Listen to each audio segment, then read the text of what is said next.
Donc on voit souvent des gens qui viennent et qui disent ouais, bon, moi je fais de l'auto-hypnose, j'écoute des trucs sur YouTube, ou j'ai des CD que j'ai téléchargés, ou qu'on m'a donné des CD d'auto-hypnose. Déjà, ça, c'est pas de l'auto-hypnose, puisque l'auto-hypnose, c'est seul.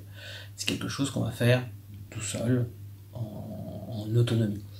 Donc, alors il y a des audio-hypnoses qui peuvent être très bien, etc. C'est pas du tout ça le débat. C'est juste que nous, on va parler d'auto-hypnose. Personnellement, je connais beaucoup l'auto-hypnose puisque je fais ça depuis que j'ai l'âge de 15 ans et voilà, et j'ai enregistré quand j'avais 15 ans des bandes audio d'ailleurs pour aider les parents à rentrer en état d'hypnose, etc. Donc l'auto-hypnose, c'est une discipline à vivre avec soi-même et qui n'implique pas une autre personne. C'est quelque chose d'extrêmement personnel, c'est-à-dire que l'auto-hypnose, chaque personne va avoir, un peu comme dans l'hypnose thérapeutique, chaque personne va avoir leurs affinités avec certaines techniques, et quelqu'un qui est vraiment habitué à l'auto-hypnose, il va vraiment réussir en claquement de secondes, presque, à rentrer lui-même en état d'hypnose. Pourquoi c'est super important dans cette discipline thérapeutique ? Parce que quand on utilise le phénomène de synchronicité, en fait, plus vous savez rentrer naturellement dans un état modifié, plus quand vous passez sur le leading, vous allez pouvoir leader la personne à l'état d'hypnose. Ce qui peut donner une impression, des fois, on va pouvoir voir certaines vidéos, je sais pas, sur la synchro, tout ça, là, que j'ai posté avant, vous allez pouvoir voir que des fois les personnes, je fais juste les regarder.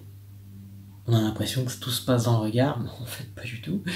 C'est juste qu'on est synchro et puis j'ai induit ça en non-verbal. Donc l'auto-hypnose étant une discipline super importante, et c'est vrai que souvent sur les formations, les praticiens, les techniciens, les maîtres prates, etc., on passe vraiment vite fait sur l'auto-hypnose parce qu'on part du principe que si on sait faire de l'hypnose avec quelqu'un, bien évidemment c'est les mêmes principes. Ce qui est vrai.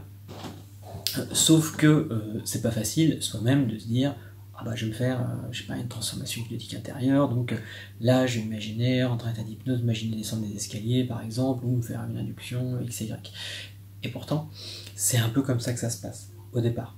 Après on trouve des ancrages, donc on y reviendra plus loin, tous les ancrages qui permettent de rentrer tranquillement tout seul en état d'hypnose sans... Voilà, on aura ancré l'état d'hypnose, pas sur quelque chose, sur juste une intention, et puis ce sera fait.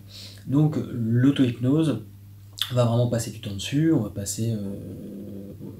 c'est important pour la discipline, donc prenez vraiment du temps, vous, à faire de l'auto-hypnose, pour vous améliorer dans votre discipline d'hypnose. Je vais avoir plusieurs petits modules, pour vous expliquer comment faire, si c'est encore un petit peu l'inconnu. Les personnes qui ont l'habitude, ça fera peut-être des outils supplémentaires ou peut-être des petits rappels, et puis n'hésitez pas à laisser quelques petits commentaires. Si vous avez des techniques que vous aimez bien, si vous avez une approche particulière qui peut filer un petit coup de pouce à ceux qui nous regardent. Donc on se retrouve rapidement, si ça vous intéresse, sur les techniques d'auto-hypnose, et puis voilà, cet univers assez fabuleux.